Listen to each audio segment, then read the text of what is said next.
Well, the India-Russia alliance faces its biggest threat in China today, more specifically the authoritative regime of Xi Jinping and its growing clout over modern-day Russia. The China-Russia axis is not just about economics. Both countries have similar origins and the same ideological core.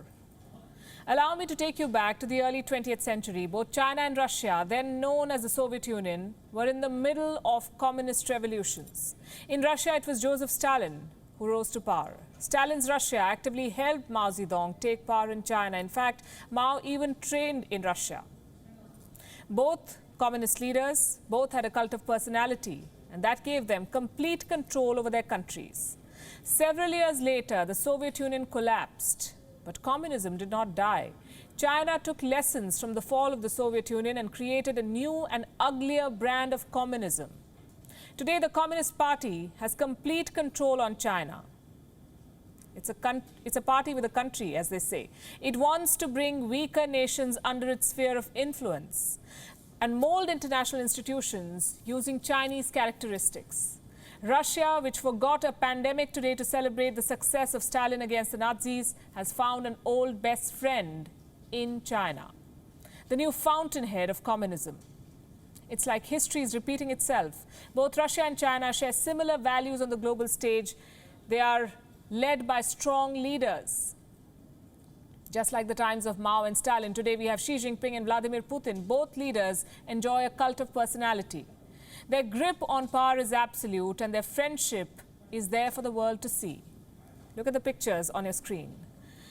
They are from last year, when the Russian president met his Chinese counterpart before a summit in Tajikistan. It was Xi Jinping's birthday, and Putin had come bearing gifts, a giant box of ice cream. Празднование своего дня рождения в кругу своих близких. 在庆祝生日快乐的时候，也可以有一个好用的一个东西。Пожалуйста, это по-китайски 66 лет, большой благополучие. Это счастливая цифра. Спасибо. В нашем стиле выполнено российскими мастерами.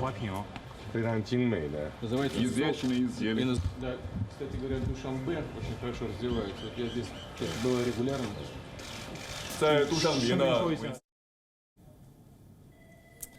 there are many such moments. The photo ops of Putin and Xi Jinping stand out. The two leaders have unveiled pandas at the Moscow Zoo together. They have cooked together, not once but twice. In 2018, Putin made dumplings with Xi Jinping during a visit to China. And of course, Putin had to treat President Xi when he came to Russia. They made pancakes during this meeting and made a toast to their friendship. This bromance has resulted in a strong Russia-China partnership. They're the best of friends, and this is a friendship that India needs to be wary of. Economic ties are the foundation of the Russia-China relationship. China is Russia's biggest trading partner, its largest Asian investor. Russia keeps the yuan in its reserves. In 2019, it had bought a quarter of the world reserves. As of September last year, Russia had a little over 12% of its foreign currency assets in the Chinese currency. Considering the various American sanctions on Russia, Moscow shifted its reserves to the euro and the yuan. China is a key diplomatic, economic and strategic partner of Russia. Despite being the best of friends, both countries do not see eye to eye on all issues. Like China does not recognize Crimea as part of Russia. Russia, too, has not backed Beijing's claims over the entire South China Sea. And it's these differences that New Delhi needs to leverage if it wants to keep Russia on its side.